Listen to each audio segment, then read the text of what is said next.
And it's midweek already. Hello there, good afternoon, and welcome to The Pulse. We're coming to you live from our studios here in Accra. We're on your digital terrestrial TV because we are free to air. You can get us live on DSTV channel 421 and GoTV channel 144. This is JoyNews, independent, fearless, and credible journalism.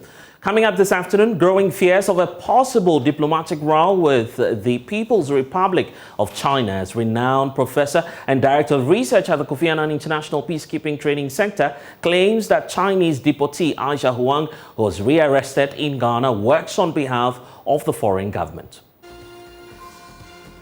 Came with a different name, that is the Russia one, to do an entirely new registration. So this was an entirely new registration she was seeking to do, not a renewal of the previous registration that she did in 2014, which she renewed in 2016 and renewed in 2018. In fact, there's more unfolding as there are conflicting accounts of how the Galamsey Queen found her way back into the country. And Huang is now in possession of a national identification card. We'll tell you more about that this afternoon as well. We're also paying attention to the issues of illegal mining as we take a look at what's happening in the Western region. As, of course, the district chief executive for the area, Alembele district of the Western region, has been picked up in connection with some missing excavators. This afternoon, we hear from the embattled government appointee who spoke to us exclusively here on The Pulse hours before he was picked up by national security operatives. But I believe that with concerted effort, the excavator should be found, because excavators cannot just vanish overnight. We'll hear from Kwesi Bonzo shortly, and Ranking Member on Parliament's Foreign Affairs Committee Samuel Okujeto-Ablakwa is questioning why Ghana's presidential jet was flown non-stop to France for a flight time of over 6 hours ahead of the president's visit to the European country. This more as we hear from the Defense Minister as well on the status of the presidential jet. We'll bring you that shortly here on The Pulse, brought to you by Global Communities Dignilu, Affordable Safe Sanitation. Remember as well that this afternoon we're streaming live on YouTube and all of our social media handles. Be a part of it. It's at JoyNews on TV. I am Blessed Sogah. Pleasure to always host you here on The Pulse. Please stay.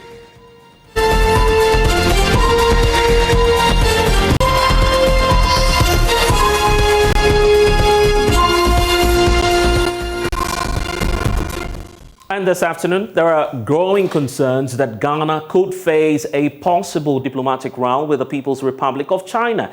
Experts are warning that the latest arrest of N. Huang, a Chinese national who is currently in the grips of the national security over alleged involvement in illegal mining, may disturb the friendly relations Ghana has with its largest trading partner, China. Director of Faculty, Academic Affairs and Research at the Kofi Annan International Peacekeeping Training Center, Professor Kwesi Annan, claims Aisha Huang and other Chinese nationals involved in Galamsey in Ghana are Chinese state agents who are on a mission to destroy Ghana's cocoa sector. It's a massive institutionalized trafficking scheme enabled by high-level corruption and collusion. And we are finding this in Galamsey. In the Rosewood criminal enterprise, the Chinese merchant involved, or the state agent involved, is Huang Yangfeng, also known as Helena Wang. So what we are looking at is that this thing, One dynasty, these criminal enterprises are not just by ordinary people. These are state agents who are almost untouchable. Because if we go back to the 2017-2018 escape of Aisha Wang, and the argument that she has been released because we were looking for the Sino-Hydro loan, and that where she should be to be prosecuted, it could affect the loan, then Aisha is not an ordinary Chinese gangster. She's an agent of the state. She's a spy. And her expertise is in economic warfare, deliberately destroying our environment and our water bodies through galamsey so that the cyanide and the mercury will go through our underground water, come through the food chain, and destroy the cocoa crop. And we know that Japan in particular, that loved our cocoa beans, is now disturbed because they found traces of chemicals in our cocoa beans. Mm-hmm. So we need to elevate this conversation over and above, ordinary people stealing excavators. Those who facilitate this are engaging in a treasonable offense, because this is about the survival of Ghana, and we need to elevate this conversation and these crimes to an existential threat. Because in the history of this world, and I said this yesterday, do a people who are not going to war deliberately allow their water bodies to be destroyed? Aided by their own military. Anyway. Aided by their military, their police, and individuals who are put into positions of trust to protect the state's resources for generations yet unborn. Meanwhile, there are varied accounts of how Aisha Huang made her way into the country. The foreign national is also in possession of a national identity card. Well, the National Identification Authority has been responding to some of these concerns. First point to clarify is that this is a non-citizen identity card, because what was put out earlier, especially from the commentary this morning, has been that a Chinese woman has been issued with a Ghana card, so that when Ghana card is mentioned, everyone thinks about the card that you and I possesses. But as the law provides, for foreigners who are legally resident in Ghana, 90 days and beyond, they are also mandated to register and acquire what we call the non-citizen Ghana card. So that is what was issued to this Chinese woman. So it is not the Ghana card meant for citizens. So that point has been made very clear. And then we've also provided the dates that she registered, whether it was first-time registration or it was renewal of her registration as the law provides. So the first time she registered was in 2014. And we do not have any name as Aisha Huang in our database. The name we have is Huang Ian, and that is the only thing we can speak to as an identity management organization. Even if we suspect anything at all, we cannot speculate until an investigation is carried out and is established that is the same person being referred to in the public, Aisha Huang. So, MFA, that's the point we are seeking to make here. So it's 1 year that we have in our database. And not now, Aisha Huang. Exactly, not Aisha Huang. So she comes fast forward, Mr. Ganyu, there was a registration that we talked about in Tamale this year, correct? And that name was also different, but it appears it was the same person. Is it a suspicion that it's the same Wang Ing that tried to register this year in Tamale? Yeah, so this is what Huang Ian tried doing. She came with a different name. That is the Russia one, to do an entirely new registration. So this was an entirely new registration she was seeking to do, not a renewal of the previous registration that she did in 2014, which she renewed in 2016 and renewed in 2018. This time around, she came with a different name altogether, attempting to register new and acquire a new non-citizen Ghana card.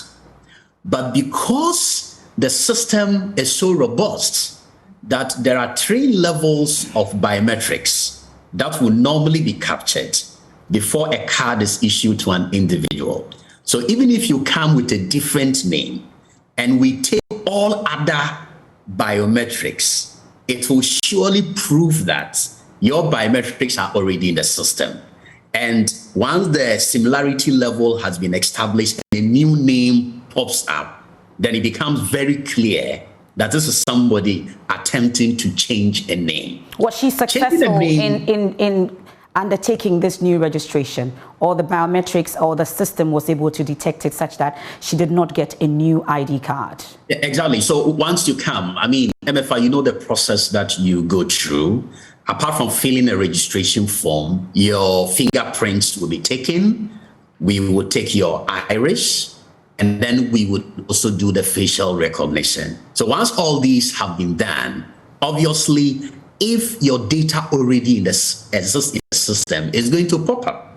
And once it pops up with a different name that you have given, because your name must also be unique and just cannot be changed arbitrarily. In fact, name can be changed. It is not illegal to change a name, but you must support that with a relevant document. Was she able to support it with a relevant document when you read the red flags? So she couldn't support that with an affidavit and with a gazette. So in that sense, the registration couldn't go through. And was there any alert of any sort to security agencies knowing that this is a foreigner who had attempted to do this twice? Did you raise any alerts for the NIA such that the security agencies were alerted? The officers certainly could not have detected that. I mean, from where I sit, if somebody comes to my office and I know that Aisha Huang is the one being talked about, probably I've never seen her, I don't even know her picture, to do what we call an ocular inspection. So the person comes to give me a name other than the name that has been mentioned or bandied about. Obviously, the officer wouldn't know. So nothing happens to such persons who attempt to do this process or register a Ghana card twice. Nothing happens, no sanctions at all? If you attempt to do that fraudulently, and the law establishes fraudulent in that regard, obviously the law would be able to deal with you. And those are the investigations that are currently going. Abdul Ganiyu there, Corporate Affairs Director for the National Identification Authority. So that's their side of the story. But now here we are today with a possible diplomatic row between the Republic of Ghana and China following revelations that these individuals may be working on behalf of the foreign government. So how do we avert this? Joining me in studio now is Horace Ni Ayi Ankra, Ghana's former ambassador to the People's Republic of China. Such a pleasure to have you in studio, sir. It's a pleasure. Not a good time to be talking to you, particularly knowing that these individuals are foreign nationals and China appears to be our biggest trading partner. You recall your time back there in China. As part of your functions, I'm sure that you'd be doing daily reporting on some of the persons or characters that may be coming into our country. Did the name Aisha Huang or N Huang ever come up in any of those diplomatic reports? No. Nothing of that nature actually came to my desk. I heard about this lady through the news when she was arrested and deported. So for me, I believe that an individual cannot and should not be able to do anything at all that should jeopardize the relationship between two sovereign states. It's a give and take kind of situation. It's a win-win kind of situation in between two countries. So we have what we have with China. China has what they have with us. And I don't believe that this lady is the lady who is going to actually jeopardize the good relationship that we have with China. At the time the issue came up, we've heard from the likes of the senior minister, Yao Safomafo, who says, well, you know, we're asking for funds from China. After all, there won't be any benefit if we put her behind bars. So deport her, let us go ahead with our negotiations with the Republic of China. And then here we are today, finding out that she's back in the country. So how do we handle this? What's your opinion on it in terms of how we could avert that possible row? Because she's been out of the country already. Our hopes were that she wouldn't return. Here she is today. Exactly. I mean, if somebody is deported and the person finds his or herself back to base, then of course there's somebody who is helping him or her. So who is there helping the lady to come back to Ghana? It's rather unfortunate. But I believe that going forward as a country, this is something that is to do with the security of the nation. Going forward as a country, we should actually have a system, have an institution. Let's build strong institutions whereby these things are easily detected. This individual is in the country. I was just listening to the lady, the gentleman NI. from the NI. Yeah. Yes, that what he's saying is okay. But then it is not about the name. Yeah? There's something unique about everything. Fingerprints, your iris, stuff like that. So as soon as we have a system or a machine that can detect that, oh, this is actually Horisankra's fingerprints, his iris, his whatever, but it's only the name that has changed. Bam. We should have triggered that. You arrest the person. This is a deportee. We were not able to prosecute her when she was in the country at the time. Looking at the conditions and claims that she's a very powerful individual. An individual that is more powerful than the country Ghana, or we have actually made an individual so powerful. What's your suspicion on that? I suspect that it's simply individuals who are actually undermining probably the system to enrich themselves. Because you just can't do that in China. You dare not do that in China. The Chinese wouldn't even allow you to actually bribe him or her to get or do whatever you want to do. Right. You understand? I mean, it amazes me. I remember in our time, right. I sort of like, I got to know about the province that were actually shipping the Chinese to come down to and do and stuff like that. I blacklisted them. I wrote to, what do you call it, Ethiopian Airline and to the other one, Emirates. You did that? I did that. This was in which year? I think that was in 2016. 2016? Yes, I did that. The letter is there. I signed it to Emirates, to Ethiopia. They weren't taking any Chinese. Occasionally, I'll go to the airport myself and make sure that there was no Chinese coming to Ghana, going to this particular place where there's mining kind of thing. I stay there. I stay at the airport myself. So this suspicion... But you know something? Yeah, right. You know something? They were actually using visa on arrival kind of whatever. Arrangements, right. And one day I was so amazed to find visa on arrival ready on a Chinese laptop. So you see, it's not about NDC, it's not about MPP, it's not about who is in Jubilee House and stuff like that. It's about the institutions. It's about the individuals who are put in place to making sure that these institutions, rules and regulations do work. My dear friend, this is Ghana. We have gold. There's nothing wrong in mining new money to run the economy.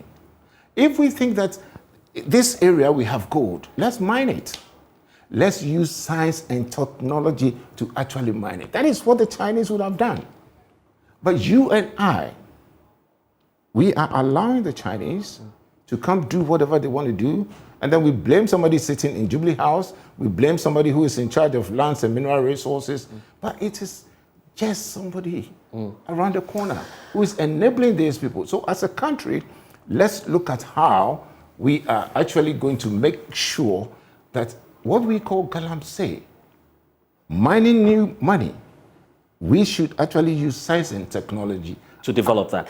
We'll be exploring part of the solution later on, but I'm interested in your account when you were in China, because you are pointing to us that the laws obviously work there, but I'm equally concerned about the notice you sent in 2016.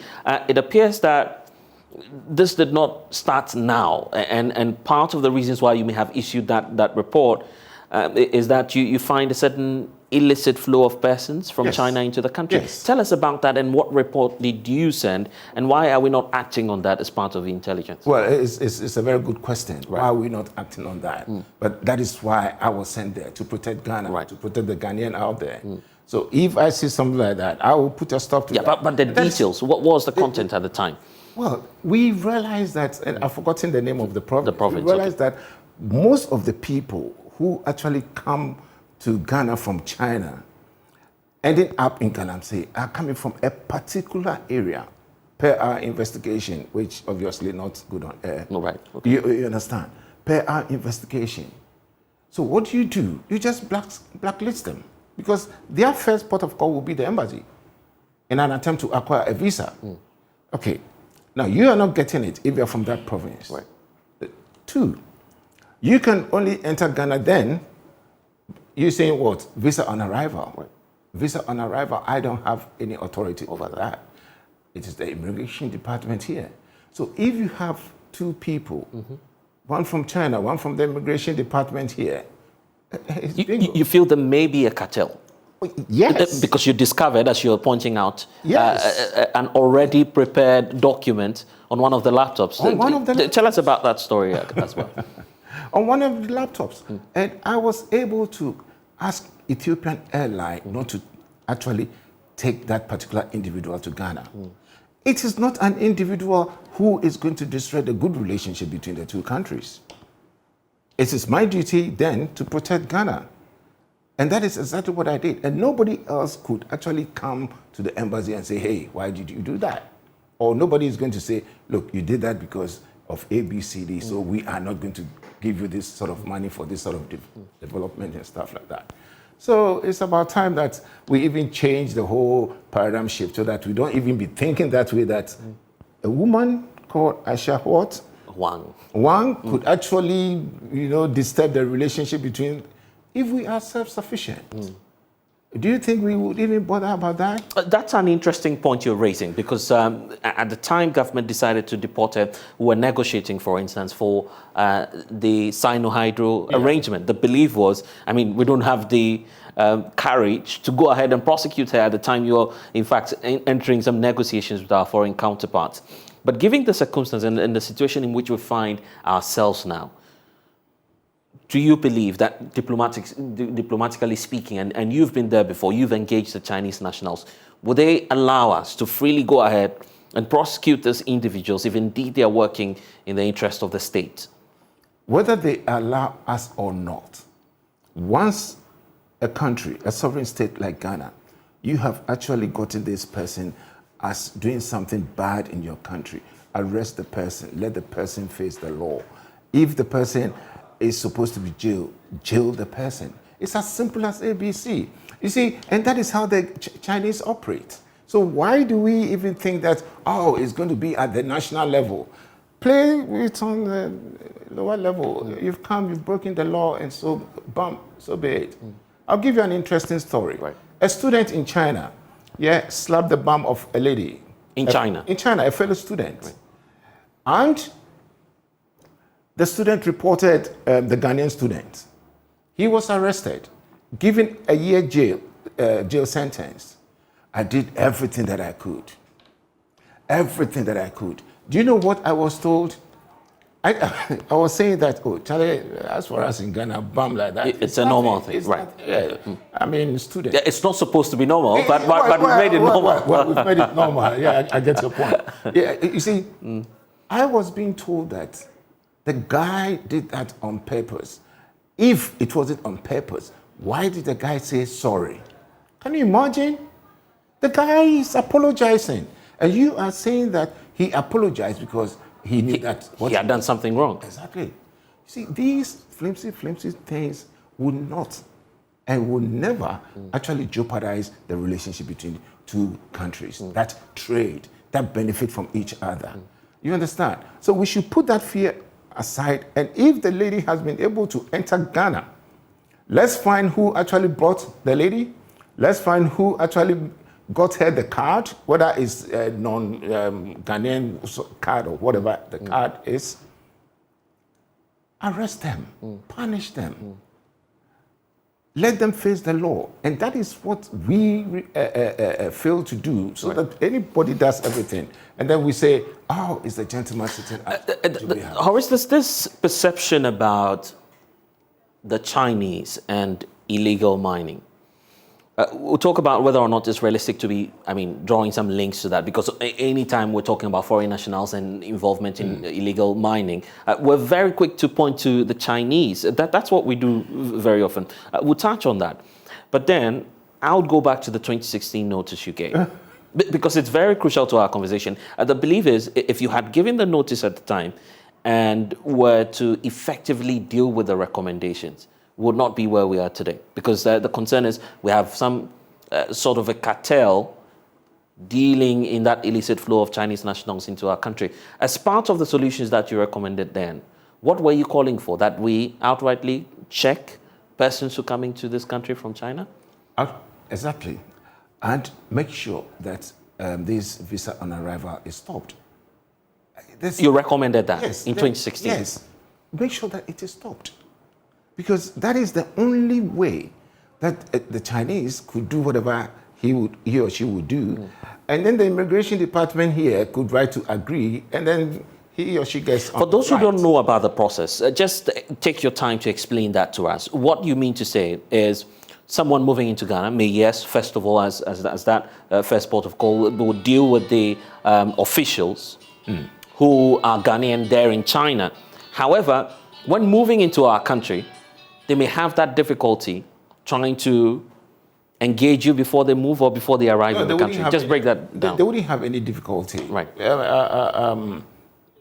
Let's say your company and my company, and your company is inviting anybody at all from my company. Right. At that level, we have reasons why we are inviting this gentleman to come. We have reasons to show that, well, he or she wouldn't have the time to go through Beijing and stuff like that for a visa. Hence, he or she will be granted a visa on arrival. I mean, when it's done at a certain level and documentations do prove that, oh yes, this entity has actually invited this individual, an expert in ABCD, to come do ABCD.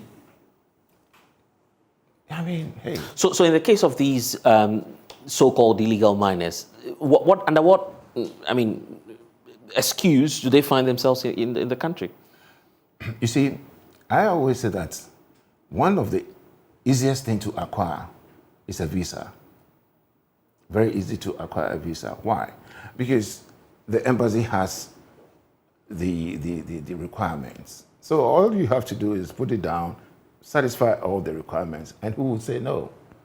2 pictures, this, fill the form, show this account, blah, blah. Who will say no? It's the easiest thing to do. But then, it is left to our institutions back home to actually identify that particular person and find out what he or she is coming in to do. So we need to build strong institutions. We need to have people who are actually concerned about what people are coming in to do.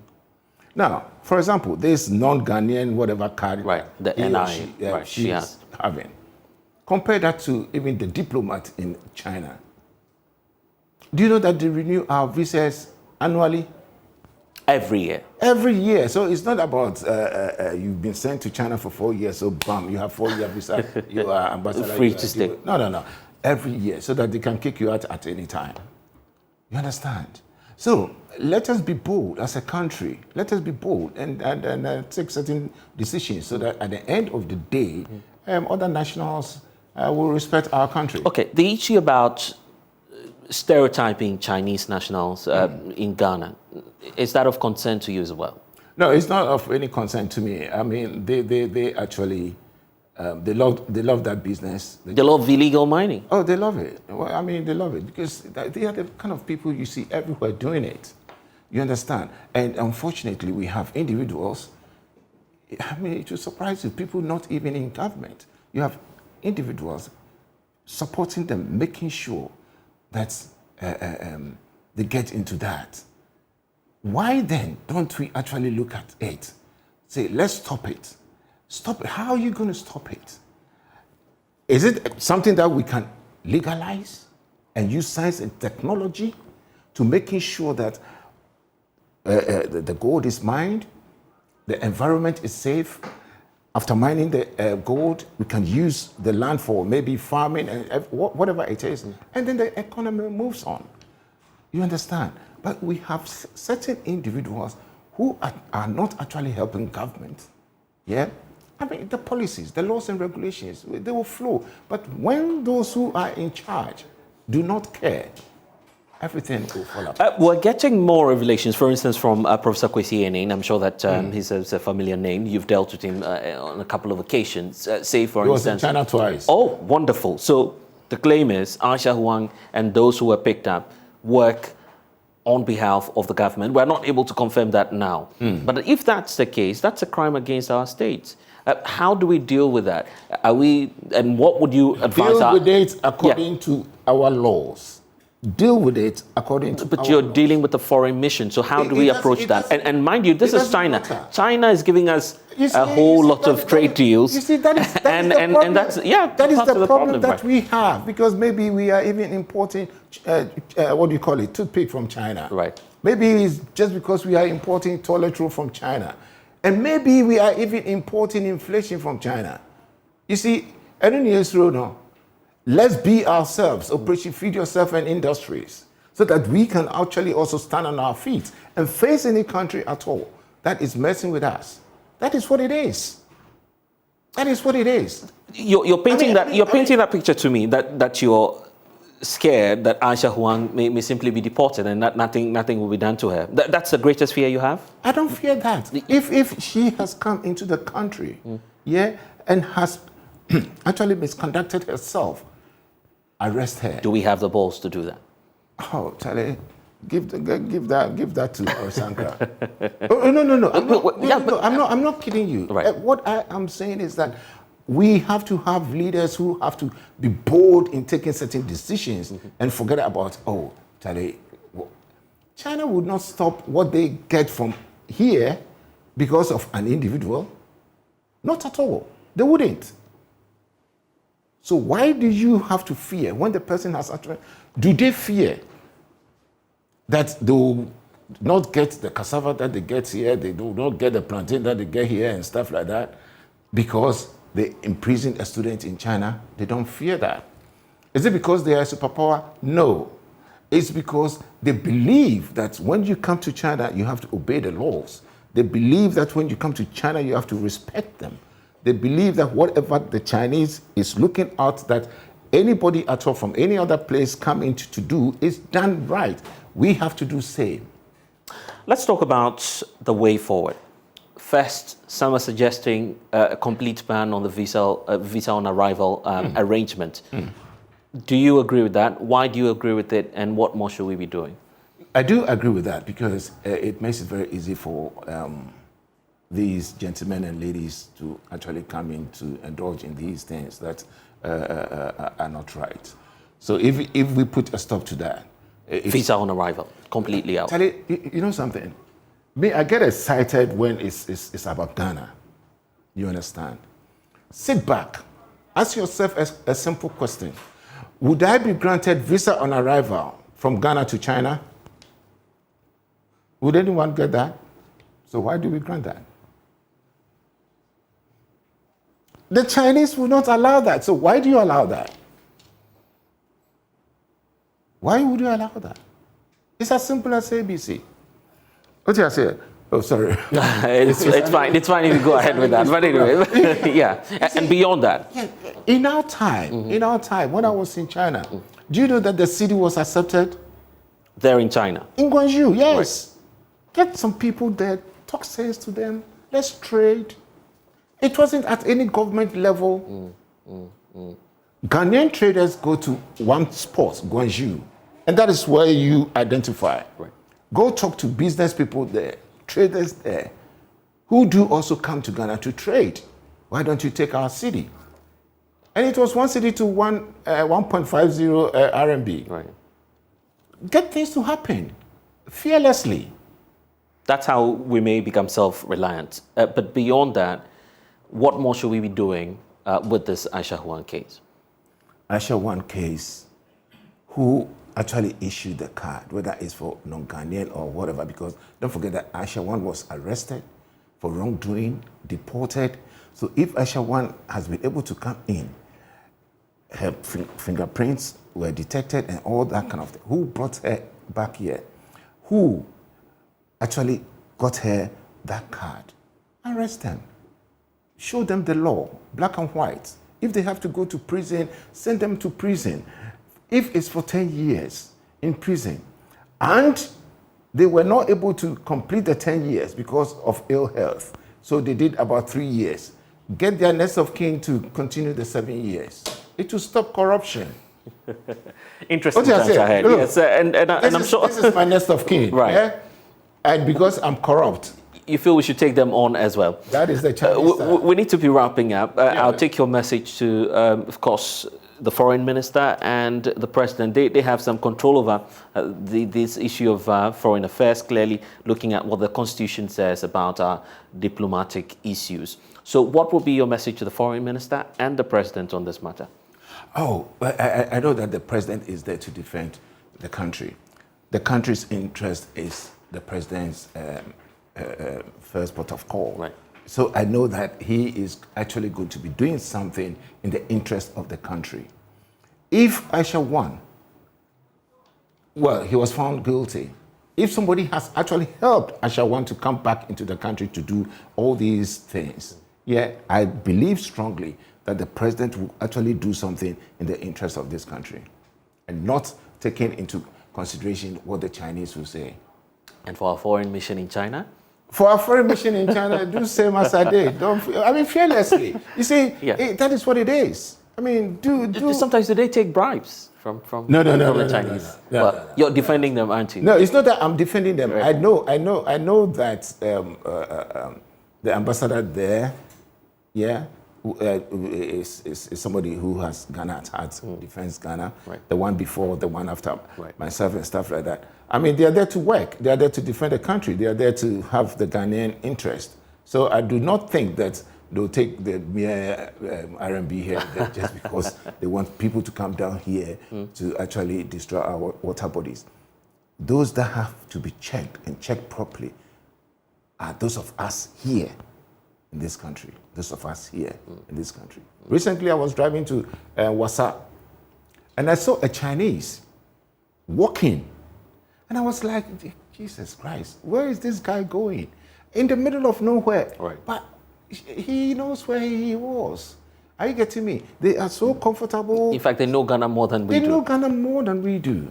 You understand? Anyway. So let's make sure. And I believe in the president. I believe in the foreign minister.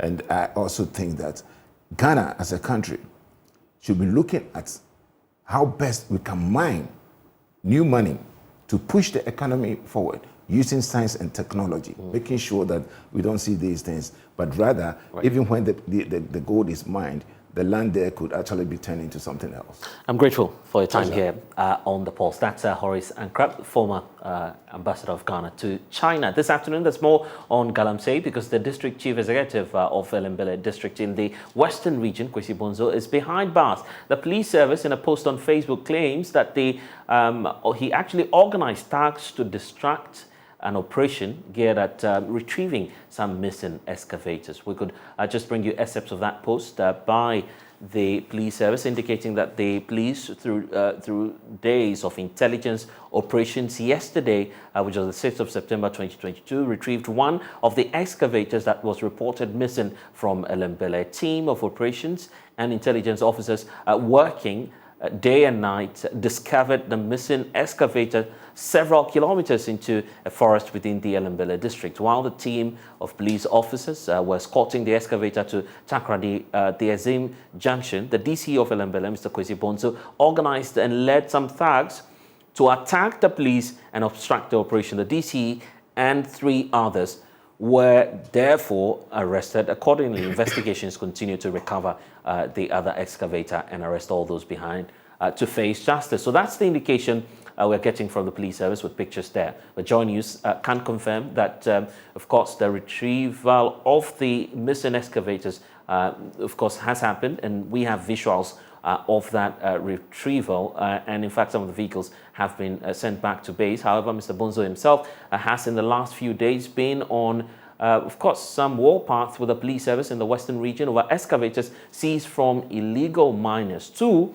of the excavators were reported missing, with the DC claiming that they were in the custody of the Ghana Police Service. The law enforcement agencies obviously has denied that, just as I brought to you. But hours before his arrest, we know that, of course, a lot has happened. So we decided to reach out to Mr. Bonzo himself to get his side of the story. He's been speaking to us hours before he was picked up. Bless. I think since the statement was issued by the Ghana police on Saturday, there have been a few developments that has changed the whole scenario. Because I have never said anywhere that I handed over excavators to the police. Indeed, I'm the complainant in this whole issue of missing excavators. I complained to the Ghana Police Service that I requested policemen to keep watch over 2 excavators that had been impounded from an illegal mining site that was supposed to be transported to the secondary for prosecution by the Attorney General as a exhibit. So in this case, if the police is investigating, I have a lot to offer because so far I've given the police enough details that should allow them, that should enable them to conduct whatever investigation that the police want to conduct into finding the excavators. My interest is that those 2 excavators have to be found because excavators, for heaven's sake, are not like boxes of matches which can just be put in somebody's pocket and disappear. Now, the background to the issue is that on Tuesday, the 30th of August, we had information about some illegal mining activities going on at Nkroful in my district. I was there in Accra for an official assignment for a meeting with the Petroleum Commission at the Petroleum Commission headquarters. So I instructed the district mining committee and some members of DISEC to move to the site. That is when they saw those 2 excavators causing havoc to our environment and instructed that those excavators should be packed. When it was packed on Wednesday morning, around 9:30, when they spotted the excavators being packed at the Ilikubu Castle, I was informed. Then I also informed the regional minister who said I should transport excavators to February so that the Attorney General could take over the matter. And as you know, excavators cannot be tracked on a road. It has to be put on low beds. So whilst we are arranging to get low beds to transport it, I asked the district DNA officer and the member of the mining committee, through whose effort the excavators were impounded, to contact the police and request for police protection over those excavators. So technically, the excavators were not handed over to the police, but then we requested for the police protection, knowing very well that without police protection, those excavators. So in less than 24 hours after you gave that directive, the excavators are nowhere to be found? Yeah, so what happened was that the police provided protection from 2 p.m. to 6 p.m. That's shocking. I mean, the excavator that we're talking about now, it's not some sort of a salon car that, well, someone could just make away with. And just as you're indicating, you need bigger equipment to try and trail that. So how come that you're not able to provide protection for this piece of equipment? Yeah, that's the source of the investigation now, because according to the police, at the time, they didn't have enough men. So the division commander, who dispatched 2 constables to keep watch over the excavators from 2 to 6 p.m., they left the excavators. But subsequently, there have been some contradictions in statement and public interview of the division commander. This morning, I spoke to the regional police commander, who assured me that the police came back yesterday. They are very much on top of the investigation, and I believe that, knowing what I know, yeah, but I mean, really want to find a yeah, because the fear is, I mean, looking at the history of this country and the issue of missing excavators, I mean, I personally doubt if we would find these excavators. No, I have every confidence in the police that will find excavators. Where will you find them? Where will you find the excavators? We have provided enough details. If you look at the pictures and the videos, we provided pictures of the operators of the excavator, pictures of the excavator itself, including chassis numbers, every single detail that should enable the police to find the excavator. I mean, you're in charge of the District Security Council. The issue about intelligence and, for instance, what the security agencies are telling you about the whereabouts of this piece of equipment, do you suspect, first of all, that it may have been moved out of the area? Kwesi Bonzo, are you with us? Yeah, it's been moved out of where it was parked, but whether it is in the out of the location where it was parked, But as to whether it is still in the district or outside the district, that is what you cannot tell. But I believe that with concerted effort, the excavator should be found, because excavators cannot just vanish overnight. And that has been my complaint from day one.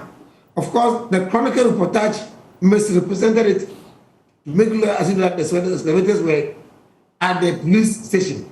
They were not at the police station. They were parked at the roadside on the instructions of the BNI officer. But we requested the police to keep protection over it. That is why the police are interested in, I'm sure the police themselves are interested in knowing who ordered the excavators to be taken away. So this is a matter. Look, the issue of illegal mining, I've been following the conversation this afternoon from your various panelists. Right. I must say that it's a very complex issue. It's a complex socioeconomic issue that needs concerted effort, collective responsibility. All hands need to be on deck to fight this illegal mining. If we leave it to the government or the law enforcement agencies alone, in the community where this excavator was parked, where it was moved, I believe that at the time the excavator was being moved, there are some individuals who might have seen those excavators. So any investigation should give us clues. Excavators could not just find their way into the community. I believe that there are individuals behind this whole act, which is affecting every one of us. So, and yesterday, to add to this information, some items that personally I found at the illegal mining site were found in a house near where the excavator was parked. So we have reported that to the police. The police have gone to the location, and I believe that should give them the leads, some leads as to how to go after and find those excavators we are talking about. Your area is very notorious when it comes to issues of illegal mining. In fact, we saw some of your, residents, particularly the youth, go on rampage, attack the police station in one of the localities where, of course, Galamsey is rife. Given that this has happened again, there are fears that may further complicate the security concerns within the area if the police intends to crack down once more on persons who have made away with this excavator. What do you intend to do to ensure that there's calm, first of all, so that we have the security agencies go after the excavators? This is absolutely non-negotiable. We cannot, as a state, as a nation, we cannot tolerate this level of lawlessness. We cannot tolerate this instance where people want to take the law into their hands because they claim they are unemployed. If you are unemployed, that doesn't give you license to go and commit crime. So I have given the police every backing as chairman of the District Security Council. And I'm calling on everybody in this district that those perpetrators should be found and be brought to book. So the police, like I said, the regional commander of the police this morning assured me that having done their preliminary investigation, they are on top of it. I have every confidence in the institution of the Ghana Police Service. You know, Ghana Police Service is a big institution. The regional command took over the investigation from the divisional command. And I believe that, given the information that we have provided to the Ghana Police Service, they should be able to find these excavators. In fact, some groups are beginning to call for heads to roll, and one of them has got to do with your office as well. The fact that you need to pay a price for allowing the excavators to go missing. Do you take personal responsibility for what has happened? What is our crime here? We, as an assembly, on the very day that we got wind of this illegal mining issue, moved to site to stop the illegal miners and impounded their excavators, which was parked at the location the next day, Wednesday, 9 o'clock, until 2 o'clock when we asked the police to take over and watch over the excavators until it got missing. So rather, we should be applauded. We should be applauded that having come to our notice as an assembly, within 24 hours, we stopped the activity. We halted it. Look, Galamsey is like any other crime. No DC, no assembly will have the gift of clairvoyance to be able to forecast that there will be galamsey here, there will be galamsey there, today, tomorrow. We can only react when information comes, is made available to us about their operation. And that's exactly what we did. So how do we take responsibility over an issue that we dealt with decisively? And the word is, we dealt with it decisively. First of all, who gave this order for the excavator to be parked where it was in the first place? The BNI officer, the district BNI, now it's NIB, National Intelligence Bureau, who is a member of the District Security Council, together with the district immigration officer, who is also a member of DISEC, plus a member of the district mining committee, all of which have the mandate to fight illegal mining. Was that decision approved by the chairperson of the council at the district level? They went on my instructions because I was out of the jurisdiction. So you gave the instruction that they should park the excavators where it was parked? I gave the instructions that they should go to so why not your assembly anyway? And why allow them to park the excavators where, of course, anyone at all could have made away with it? No. At the time, they made the excavators at the illegal mining site. Maybe let me put it in the proper perspective so that your viewers will understand. They went to the illegal mining site as was reported to us. That's when they saw the excavators, two excavators, working very hard, and the level of destruction that are taking place within 24 hours. I mean, any reasonable human being should be concerned. So they halted the activities and instructed that the excavators should be parked.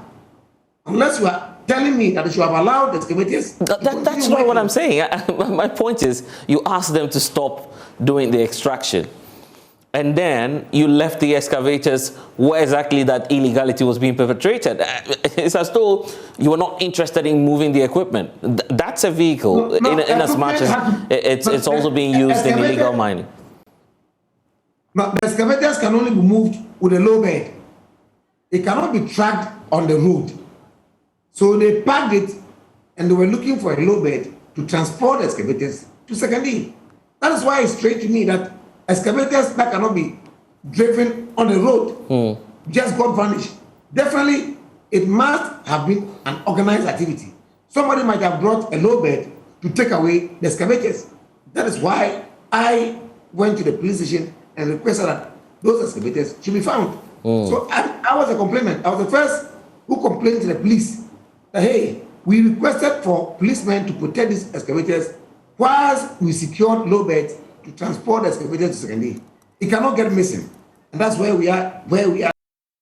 Okay, let's bring you back to Accra. Ranking Member on Parliament's Foreign Affairs Committee is questioning why Ghana's presidential jet was flown non-stop to France for a flight time of over 6 hours. Now, according to Samuel Okudzeto-Ablakwa, the flight happened days before the foreign visit of President Akufo-Addo to Netherlands and France. Government explains that due to safety concerns, the presidential jet was not safe for the president when going on long journeys. Defense Minister Dominic Nito told JoyNews months back that the jet is due for repair works.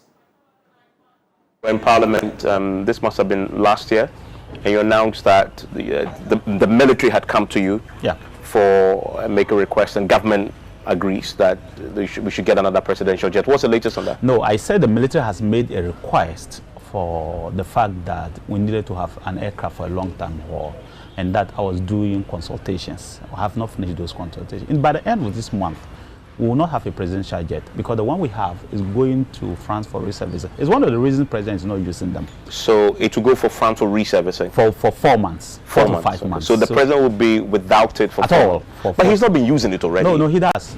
The president doesn't. Okudzeto-Ablakwa says he doesn't. Oh, please, can I explain? The president, we only advise the president not to use it for very, very long hauls. Journeys, but all the movement within Africa, all the short movement within West Africa, that's a plane the president uses. He doesn't go by any flight. It is when you are going to the United States, very long hauls, that we advise the president to hold on. I'm quite positive that once we take this aircraft for this 5 months, 6 months period, where they work on it very well, because it is the nature of the aircraft that it has reached a period where they needed to do that, and all the difficulties that it faced, that we advise the president to hold on by not using it. The president, when it comes back... Why didn't you go earlier then? Because it didn't reach the period where we needed to do it. An aircraft... Then it was fit for purpose. Why No, it was fit for purpose for a particular type of job, but not the type of job that that involves the president using it for very, very long haul. And if you listen to my answer in Parliament, which your station tried to do propaganda with, I said that for long haul journeys... For the record, we didn't do propaganda with it. For long haul journeys, I said to the people of Ghana that we have advised the president to hold on with that one. But for short-line journey, that's the aircraft uses. So for internal flights to Burkina Faso, to Mali, even to South Africa, which is like 5.5 hours, the president used all these type of jets. Nigeria, everywhere, that's where the president uses. So it is never true the president doesn't use. Always. In Africa, he's always used only... But in the long term, the approach is to buy another one. I think that by the time I finish with my consultations, and I believe before the end of the year, I'll come out with what I have consulted everybody and what... I remember that you said you wanted to build a bipartisan consensus around it. No. I wanted to finish the consultations and make sure that the people of Ghana tell me that this is what we're all looking for. Okay. It's not just bipartisan consensus. You want to carry Ghanaians along the process? It is very important that we carry Ghanaians along the process. Protecting the citizens of Ghana is very important for the military. God forbid, if anything happens to the commander-in-chief, the military will be the first group of people to be blamed. We hope nothing will happen. We are sure that nothing will happen. We are doing whatever we need to do to make sure that nothing will happen. But in the interest of the Republic, it is important, as I said before, to give the military what they need to protect you and me, including the president. So that's the position of government on this. But in a Facebook post, ranking member of the Foreign Affairs Committee, Samuel Okudzeto-Ablakwa, is making fresh claims that in spite of the accounts we just heard, a non-stop flight was made to France days ahead of the presidential visit. He joins us on the telephone lines now. Samuel Okudzeto-Ablakwa, thank you for your time here on The Pulse. So it appears that you've discovered how the presidential jet may have been flown out of our territory. But exactly what's your source? Are you able to disclose to us so we are able to indeed confirm if that was the case? US across the globe. As you do know, I have been following keenly the state of Ghana's presidential jet and the nature of President Akufo-Addo's travels, as I am expected to do as ranking member on the Foreign Affairs Committee. And these tracking and surveillance, if you like, is within the spirit of parliamentary oversight and ensuring that the public purse is being protected, as the president himself said that he will protect the public purse. And as you do know, as a seasoned journalist, matters to do with presidential jets, its purchases, its use, have been very topical and been very important matters in the history of our politics since the Nkrumah era. And it is within that same spirit. Remember that President Akufo-Addo himself, as ranking member of the Foreign Affairs Committee, took keen interest on President Rawlings's presidential travels and the purchase of the Gulfstream GIII, which he criticized and opposed as ranking member on the Foreign Affairs Committee when he was a member of Parliament. So it is within that spirit. And I can confirm to you that the latest tracking I have done reveals that, contrary to claims that the Communications Director, the presidency, had been making, you recall in the statements he issued some weeks back to challenge the tracking results I put out on the president's last trip to Europe, specifically to Belgium, the Communications Director had claimed that a presidential jet is not fit to fly beyond 6 hours, and that they had been advised to resort to chartered aircraft, which I have exposed as blatant, falsehood. We have been asking in Parliament that they provide evidence of that expert advice and who, rendered that advice. So the latest development is that, contrary to those claims, the presidential jet has flown beyond the 6-hour mark, 6 hours, 24 minutes to France, where it is now. It flew out on the 30th of August. And what is also curious is that it went to the same destination the president is currently. And yet the president did not use the presidential jet, which will have, saved us money. The jet flew safely to France. The president is in France. And yet that is not what the president used. One wonders exactly what the trip was about, who used the presidential jet, and why the president would not have used the same jet to save us scarce taxpayer funds in these times of economic difficulty. Right. Personally, what's your suspicion? Well, I have raised a number of questions, and I have requested that government provides answers to those questions. Government must be telling us, and it's the people's right to know. We must know as members of parliament what the presidential jet is doing in France, what the trip to France is about. They must tell us. They must also tell us why the president traveled to the same enclave within the same week, within the same period, and yet the president did not save us money by using the presidential jet. They must also be telling us why they peddled falsehood when they claimed that the jet cannot fly beyond 6 hours. We know that that's not true. The Falcon 900 EXE is a long-haul aircraft. It can fly 9 hours non-stop, not requiring refueling until after 9 hours. And we have always maintained that that is the technical specifications. When they came to Parliament with documents to purchase this aircraft in 2008, that is what we were told. And indeed, yeah, but 2008, Falcon, and those are the those are the specs. Samuel Okujeto Ablakwa, 2008 is such a long time. In fact, the last time we heard from the defense minister, the indication we're getting is that there may be some retrofitting to the presidential flight. So could that not be the case, that probably it's been done? These are matters of national security, and a reason for which we have that long-haul flight taking place for the very first time to France. What's your take on that? That cannot be the case. And I have been tracking the president. I can tell you that when the defense minister said in May, in that interview which you played back, that at the end of that month, May, they would send the presidential jet for retrofitting or repair works, that didn't happen. I can tell you that the presidential jet has always been here. Indeed, last week, the presidential jet was flown to Tunis. The foreign minister was aboard Ghana's presidential jet. So it has not made that trip. And I wonder if the defense minister did not deliberately mislead Ibas Mensah in that interview, because the presidential jet has been here. And this jet has always been fit for purpose. It has always been available for long-haul aircraft. It is an extended-range aircraft.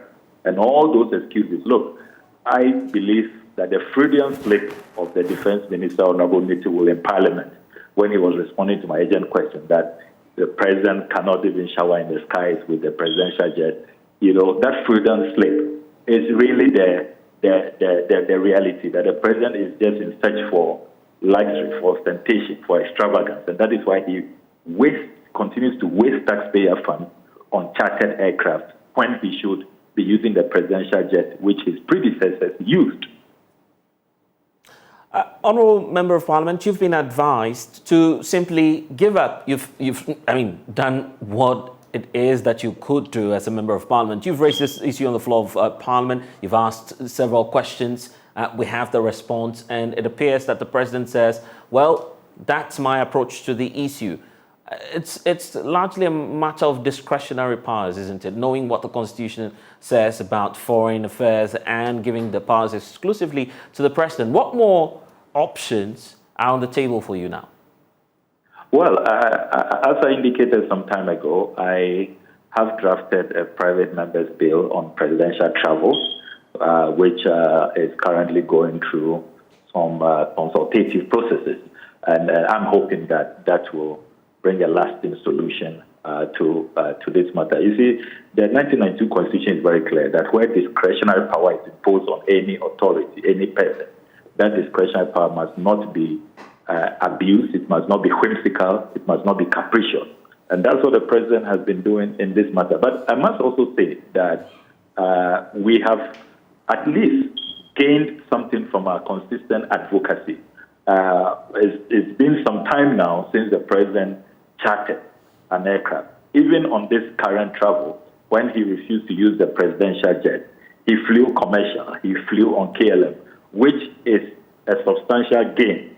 It tells you that the pressure, the agitation is yielding some results, and at least the president has shifted somewhat. He's made quite some shift in his earlier very reckless and extravagant oligarchic lifestyle. Yeah. Except that a full U-turn or return to the path of righteousness will be to keep faith with the presidential jet, so but we can really protect the public. Right. This question keeps staring you in the face. The safety of the president, that's the commander-in-chief. We don't want anything bad to happen to the president, you agree? Absolutely. Absolutely. And that is why, talk to all the analysts, all the experts, they'll tell you that presidential jets are the safest means of traveling. You know the maintenance regime. You know who the pilots are. It's always in your care, in your custody. When you are flying on these chartered aircraft, you are not in control. The pilots are not, they don't pledge allegiance to you. You don't know if they have surveillance systems on the aircraft. So in terms of safety, you don't even know who was the last person to use the jet and what the person left in that chartered, aircraft. So in terms of safety, our presidential jet, and throughout the history, since the purchase of our first presidential jet under President Nkrumah, all our presidents, when there has been a presidential jet, have kept faith with our presidential jet, and there has been no incident, there's been no tragedy. All of them have been safe. So if it's really about safety, presidential jets are your safest option. For now, what more disclosure are you seeking on the the flight of the presidential jet days ahead of that official visit of President Akufo-Addo? At least we know that recess and its termination, it's quite close. So what do you intend to do, first of all, in Parliament, and what disclosures are you seeking on this latest long-haul flight, which you are putting out there? At least we need to also put on record that we do not know your source, and so we're still having doubts about it. Is it fair enough?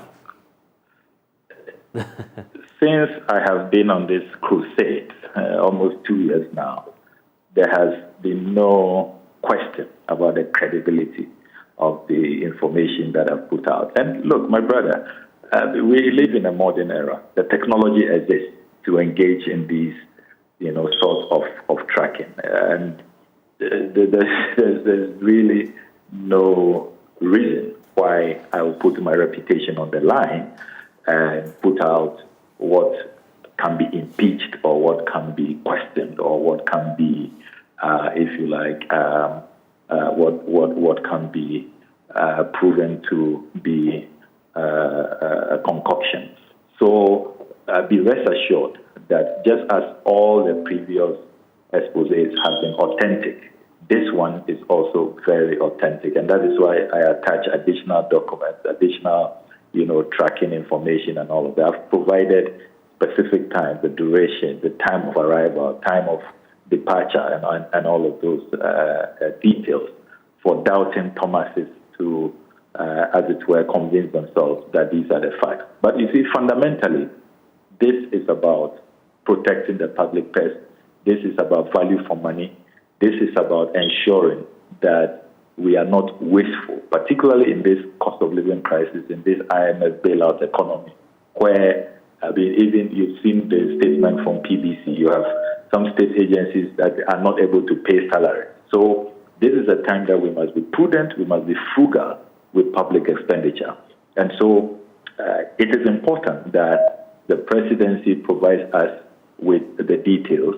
Why is the president not using the presidential jet still in this time when that is the best way to save money so that we do not have scarce resources enriching other private interests? Number two, why is it that the presidential jet is flown to the same enclave, the same countries that the president is traveling to, and there is no synchronization? We could have just harmonized and then we save money. But as it is now, we are spending money on fuel to fly the presidential jet to France and then spending money, extra funds, separately on the president's commercial travel arrangement. Why this wastefulness? If there is some explanation, if there is some justifiable, technical explanation, they should be telling us. We must know. Look, we must assure the Ghanaian people that as political leaders, we value, the scarce resources we have, that we will not exacerbate their current harsh economic conditions by engaging in needless wastefulness, in needless profligacy, in needless, ostentation at the expense of the people.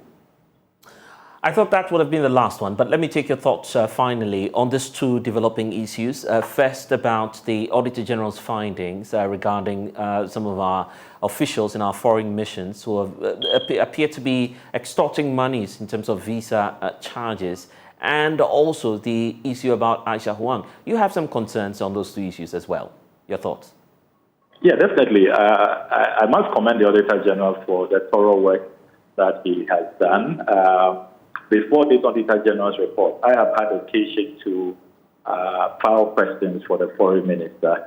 There have been a number of concerns from applicants, our visa applicants, those in search of Ghanaian visas abroad, particularly in places like the US, the UK, and Germany. And the Foreign Minister assured at the time, if you go through the parliamentary Hansard, that they were taking steps. I recall that even in the case of New York, in the New York mission in the U.S., they set up a committee, and I think a few officials, foreign service officials, were sanctioned. It does appear from what the Auditor General is reporting that the practice continues, and so the Foreign Ministry will have to deepen and broaden their response. Clearly, what was done earlier when they responded to my urgent parliamentary question does not appear to have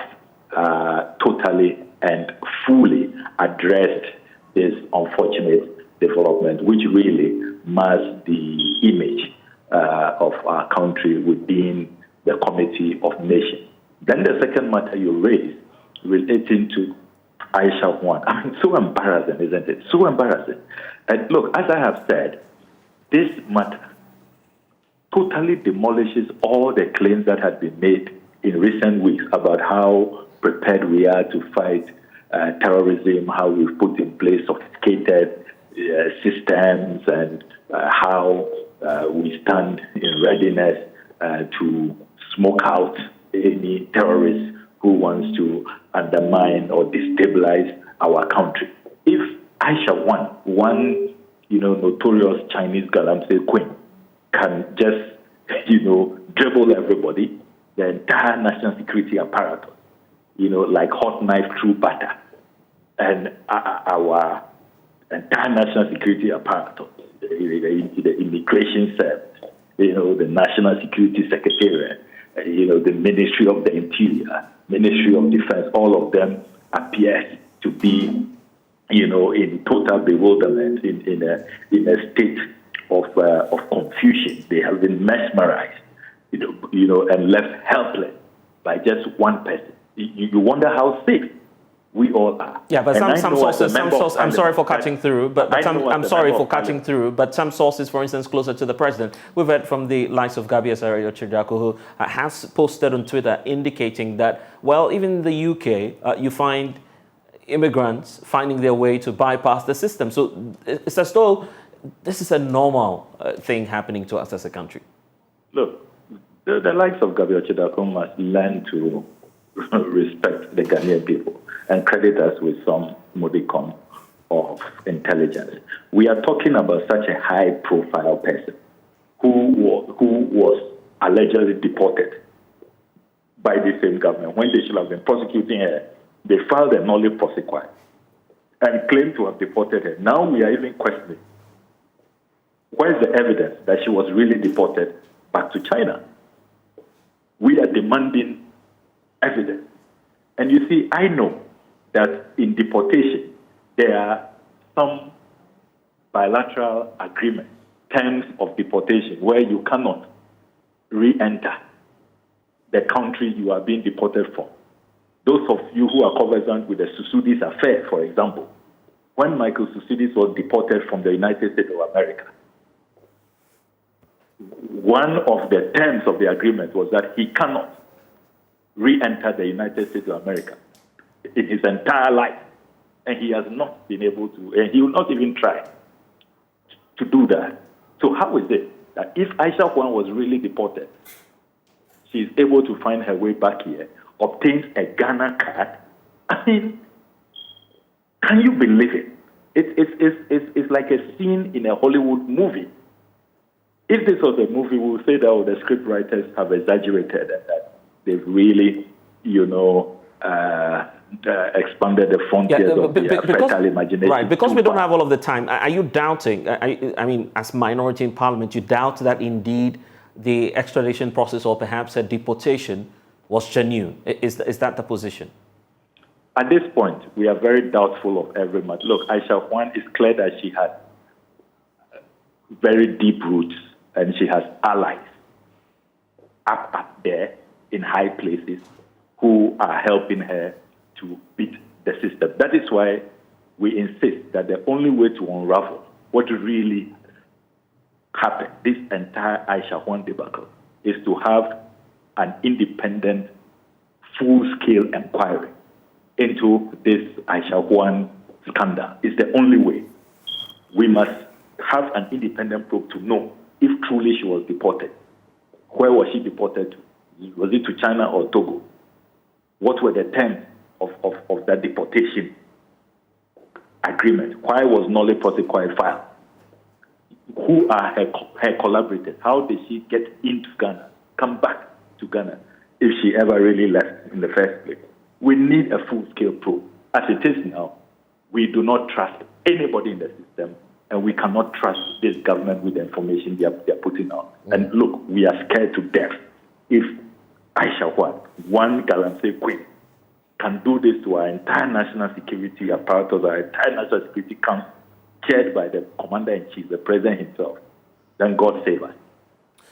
Well, I'm grateful for your time here on The Pulse. That's Samuel Okudzeto Blakwa speaking as ranking on the Foreign Affairs Committee. You're still with us here on The Pulse. When we return, we'll tell you more about what's happening in the Western region. Please stay.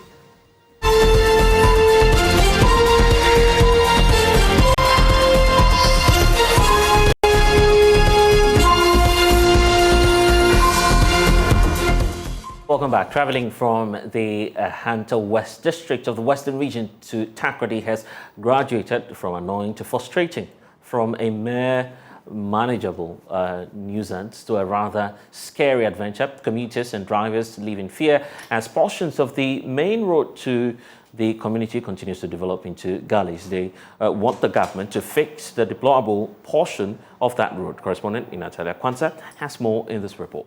Traveling from the Hunter West district of the Western region to Takoradi has graduated from annoying to frustrating, for a mere manageable nuisance to a rather scary adventure.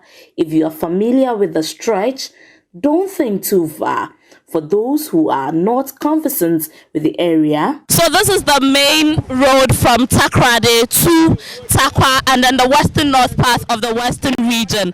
This place is close to Ewusejo in the western region. We understand from drivers that every day they go through this hassle you are seeing behind me. As you can see, this car is stuck and then this minibus is also stuck. There is another truck behind which is stuck. For hours, the driver and assistants of this white bus going to the western north region have been making frankless efforts to get their bus back on the road to transport their passengers. I'm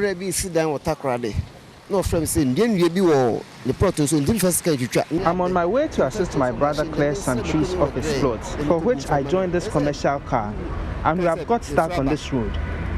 We are in a very sorry state, looking at the various goods that are transported on this road. It is worrying. Our leaders should help us.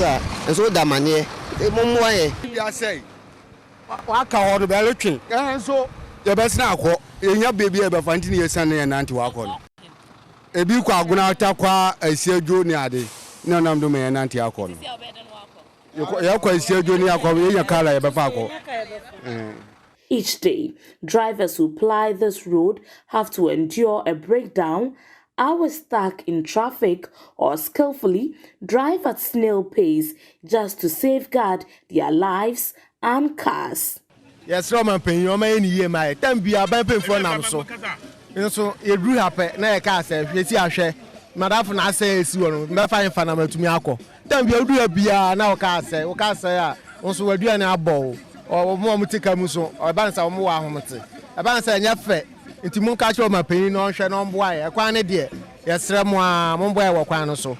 As a taxpayer, your quest for a jolly ride on this stretch is always cut short right from the municipal capital, Agonankwanta. You are always forced to question what your taxes and road tolls are used for. As you can see, it's not the best. For us, we've been working for so long, we've been paying taxes. I wanted to show you my pay slip so you could see the taxes that we pay every month. And I work at Takwa. My wife is also working at Takoradi, so my off days I have to go and see my wife. So if I tell you the fuel that I'll burn from Takwa to Takoradi and back, most of the times you go back, you have problems with your tires or the undercarriage of your car. You see, so it's a whole mess. It's a whole mess. So I go for this one, they really beg. On our way, we had a trailer in front of us with an extreme heavy load. It decided to cross us, but we managed to maneuver. Unfortunately, it began to turn. We began to scream the name of Jesus. Ahead of us was a huge pit, and unfortunately, our car has stopped. Now we have no other money for transport fare, so we need to wait till our car is fixed. This road has been dilapidated for about a year. The authorities are aware of this, but they don't care about us. We only remembered when it's time for us to exercise our vote to elect a leader. But when we need help and voice out, they don't mind us. We attribute all forms of activities as these to demons and Sakawa.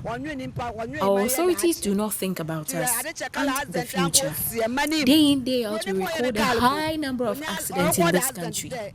Even the whites who manufacture the cars themselves do not record such.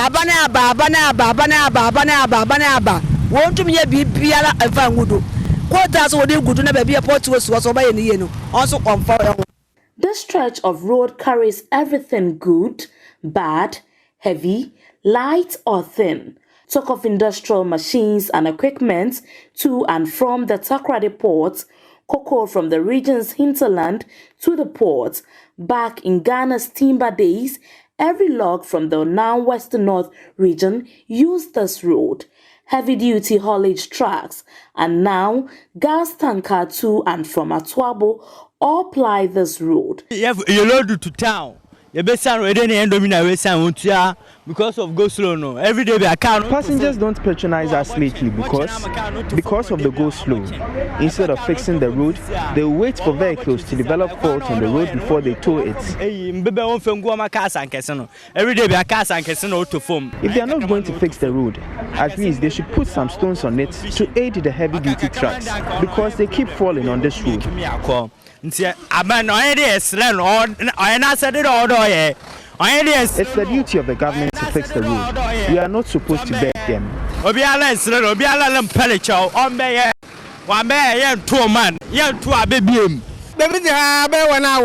coming from Nswayim and we have got stuck on this road for over an hour. Our leaders should fix the road. If not, we will demonstrate because we know that is the only language they understand. In a mess here close to Ewuseju, the bitumen layer at this portion of the road has been ripped off. Parts of the pedestrian walkway laid with pavement blocks have caved in because the double road has become so narrow, and even for trotros and taxis because everyone wants to swerve the ditch. Hence, the bullies heavy loaded trucks tied to spread their wheels. In the wake of saving your vehicle joints, bolts and nuts, or as well as your shock absorbers, other vehicles pile up behind you and then create a traffic. In Athalia Kwansa, Joy News, Ewuseju. And up north. Now, the Auditor General is accusing Ghana's Honorary Consul General in Houston, in the United States of America, of under-declaring visa fees collected from applicants between the years 2018 and 2019. In the latest report, the Consul General was found to have collected $100 for each standard visa application, but only accounted for $60 to the state. My colleague Kweku Asante has been monitoring that document, joins us now with details of that. Kweku, so first of all, what are the details of the infraction? Already we're seeing some concern from the minority side of Parliament, which is heard earlier from the ranking member on the committee. What more do we know? Facts of the argument and the allegation that has been made in the Auditor General's report is that for every $100 the Consul General collected, only $60 were paid into state accounts and about $40 were not accounted for. Indeed, if you look at the evidence, it says that in total, about $458,900 is what the Consul General accounted for out of the $843,900 that he was expected to account for in terms of the monies that had been collected from people who were paying for visas to Ghana. So you look at that specific details from the Auditor General's report. You look down there where the Foreign Ministry has also been responding in terms of what exactly their responses are. Already we know that the Auditor General recommended that the specific officer, that is a Consul General, is expected to recover these amounts and pay them back into state coffers. We know that that had not been done at the time the report was authored, and that the ministry accepted these findings from the Auditor General and actually charged the Consul General, the head of the Chancery, to ensure the collection of these amounts, and that if at a certain point these amounts were not collected, then the head of the Chancery himself should now pay for these amounts of money. So we know that there are about $458,900 which have not been properly accounted for. Anyway, what's the Auditor General saying about this? So specifically, the Auditor General wants these amounts to be recovered. It does not straight away make a finding or a recommendation of search as civil society have been claiming. It just asks the Chancery to just recollect these amounts from these officers and recount them. But the ministry, like I told you, have accepted these findings, have charged the head of the Chancery to ensure that these amounts are collected, and that if they are not collected, then the head of Chancery himself should pay for these amounts. Obviously, Ghanaians out there are not happy about this. Well, we went to the streets today. We spoke to a number of people who said that they look at the Auditor General report and the specific findings that have been made. They are not excited that these infractions keep happening every now and then, and specific actions have not been taken so far. They want government to crack the whip, they want the Auditor General to do more, and they want to see change in future Auditor General's reports. Kwekwa Asante, parliamentary correspondent for JoyNews. Thank you. Well, that's all we have for you here on the Pulse on the JoyNews channel. I'm blessed Sogah. Do log on to myjoyonline.com. More stories for you there. Next is Let's Talk Showbiz, but that would happen after these messages. Please stay.